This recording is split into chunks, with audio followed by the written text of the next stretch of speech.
अपने बजट की तारीफ तो हर सरकार करती है, लेकिन जिस बजट की तारीफ किसान, गरीब आदमी, बेरोजगार और देश के युवा करें, मैं उसी बजट को सही मानूंगा।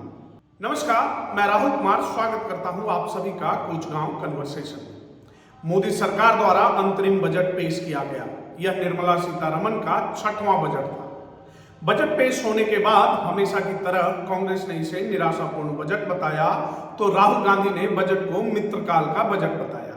उन्होंने कहा है कि सरकार के पास भविष्य का कोई रोड मैप नहीं है। राहुल गांधी ने दावा किया है कि 1% सबसे अमीर लोगों के पास 40% संपत्ति है, वहीं 50% गरीब लोग 64% जीएसटी देते हैं। 42% युवा बेरोजगार हैं। इसके बाद भी प्रधानमंत्री को कोई परवाह नहीं। बजट से साबित हुआ है कि सरकार के पास भारत के भविष्य के निर्माण का कोई रोड मैप नहीं है। वहीं राष्ट्रीय जनता दल ने केंद्रीय बजट को कोरा चुनावी भाषण करार दिया है। राजद प्रवक्ता चितरंजन गगन ने कहा है कि वित्त मंत्री ने अंतरिम बजट के नाम पर खाली लिफाफे में ढपोरसंखी वादे के साथ केवल चुनावी भाषण दिया है। इसमें कुछ है ही नहीं। बिहार में जिस प्रकार एनडीए गठबंधन की सरकार बनी है, तो उम्मीद थी कि उसकी झलक इस अंतरिम बजट में भी दिखाई देगी, मगर कुछ देने की बात तो छोड़िए, पूरे बजट में बिहार की कहीं चर्चा ही नहीं।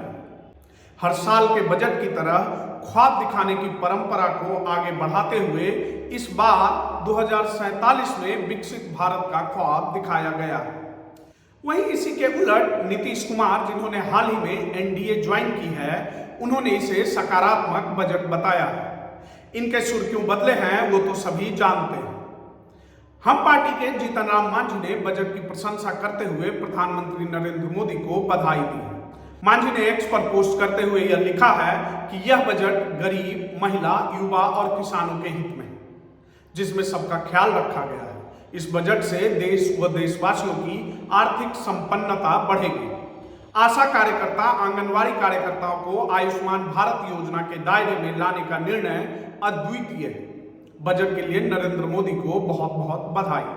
वहीं इस पूरे बजट पर पॉलिटिकल एनालिस्ट अजीत भारती, जो राइट इकोसिस्टम को सपोर्ट करते हैं, उन्हें भी इतना निराशाजनक लगा कि उन्होंने निर्मला सीतारमण से आग्रह कर दिया कि चुनावी वर्ष में ऐसा बजट न पेश करें कि उन्हें रोस्ट करना पड़ जाए। आइए जानते हैं कि इस बजट की खास बातें क्या है। अगर बात करें टैक्स स्लैब की, तो इस बार टैक्स स्लैब में कोई बदलाव नहीं हुआ है। वित्त मंत्री ने डायरेक्ट टैक्स में राहत देने का ऐलान जरूर किया है। इसके अलावा सरकार ने टैक्स डिमांड को वापस लेने का प्रस्ताव भी पेश किया है। पीएम आवास योजना को लेकर वित्त मंत्री ने अंतरिम बजट 2024 में कहा है कि केंद्र सरकार गांव में 2 करोड़ और घर बनाएगी। इसके अलावा मिडिल क्लास के लिए भी सरकार द्वारा आवासीय योजना लाई जाएगी। सरकार सौर ऊर्जा को बढ़ावा देने के लिए सोलर पावर पॉलिसी के तहत 1 करोड़ घरों को 300 यूनिट मुफ्त बिजली देने का भी ऐलान किया है। सरकार ने आयुष्मान भारत योजना के दायरे को बढ़ाने का ऐलान किया है। अब इस योजना का लाभ आशा वर्कर और आंगनवाड़ी वर्कर्स को भी मिलेगा। इसी के साथ सरकार ने सभी जिलों में अस्पताल निर्माण का भी ऐलान किया है। अंतरिम बजट 2024 में सरकार ने टूरिज्म सेक्टर को लेकर भी ऐलान किया है। टूरिज्म सेक्टर को बढ़ावा देने के लिए सरकार इंटरेस्ट फ्री लोन देगी। इसके अलावा सरकार ने लक्षद्वीप में भी प्रोजेक्ट लाने का ऐलान किया है।